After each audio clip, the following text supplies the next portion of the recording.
નમસ્કાર, મારું નામ ડૉક્ટર રોનક વ્યાસ. હું અમદાવાદ ખાતે એરાવત કેન્સર કેર સાથે સંકળાયેલો છું. કેન્સર સર્જન તરીકે છેલ્લા 4 વર્ષથી અમદાવાદમાં સક્રિય પ્રેક્ટિસ કરું છું. આજે આપણે વાત કરીશું રિસ્ક રિડ્યુસિંગ કેન્સર સર્જરી વિશે.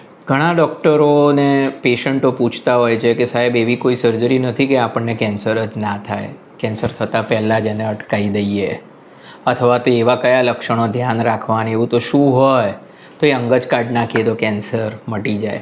આવા બધા પ્રશ્નોને કમ્પાઇલ કરતું એક સેશન આજે અમે તમારી તરફ પ્રસ્તુત કરી રહ્યા છીએ કે જેમાં આપણે રિસ્ક રિડ્યુસિંગ સર્જરી વિશે વાત કરીએ. ઘણા બધા કેન્સર્સ હેરિડિટરી કેન્સર્સ તરીકે જાણીતા છે, જેમ કે breast cancer, colon cancer, rectal cancers, ગાયનેક કેન્સર્સ વગેરે વગેરે. તો અમુક કેન્સર્સમાં કે જે હેરિડિટરી કેન્સર્સ છે, કે જે જેનેટિકલી મ્યુટેશન થઈ અને તમને અસરગ્રસ્ત કરી શકે છે, તે એવા કેન્સર્સમાં એડવાન્સ ટેકનોલોજીની મદદથી, એડવાન્સ લેબોરેટરી ડાયગ્નોસ્ટિકની મદદથી જેનેટિક મ્યુટેશનનું આઈડેન્ટિફિકેશન કરી અને ભવિષ્યમાં જે તે દર્દીને કેન્સર ન થાય તેના માટે એ અંગ કાઢવાની સર્જરી એટલે રિસ્ક રિડ્યુસિંગ સર્જરી.